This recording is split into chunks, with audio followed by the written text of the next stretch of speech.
It was already nightfall in the mountain valley. The moonlight glimmered faintly over the steel rails, cutting through the mist and rolled down from the peaks. Deep in the shadows of the dark, a trio of locomotives stood waiting, their headlights glowing like watchful eyes in the dark. At the front stood Mountain Express number 7, proud and powerful steam locomotive built for the toughest. Behind her, Finchfield 311, she was part of something greater. Coupled behind them was some Santa Fe itself, steady and reliable, providing extra power for the long pull through the mountains.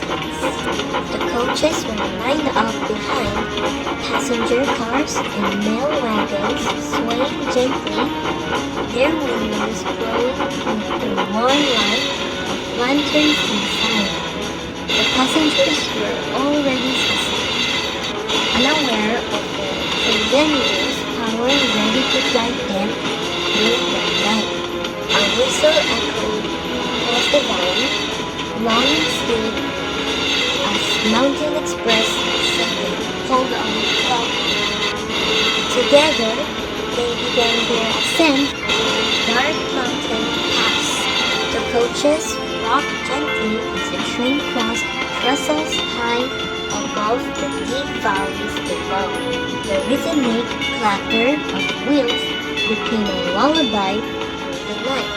Near midnight, they entered the long summit tunnel, nearly a mile through the heart of the mountain. Darkness swallowed everything, but the fiery glow of the locomotives far passes. The roar of engines echoed and the valley lights twinkled in the distance. The final destination was near. The passengers awoke to the sound. of brakes when the whistle. 4 locomotives, one destiny, united by the wheels that carried them through the dark and to the light.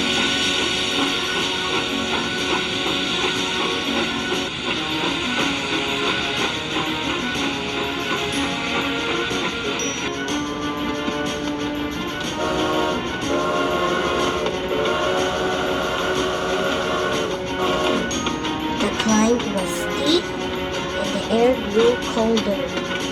The tracks curved tightly around cliffs and tunnels, where the sound of the locomotives thundered through stone like rolling thunder. Mountain Express 7 blew its whistle across the valley of the main line.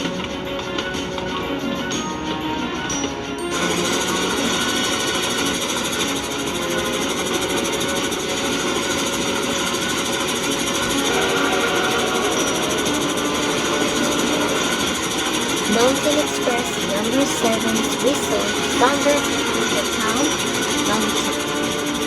Mountain Express number 7 and its companions finally reached their destination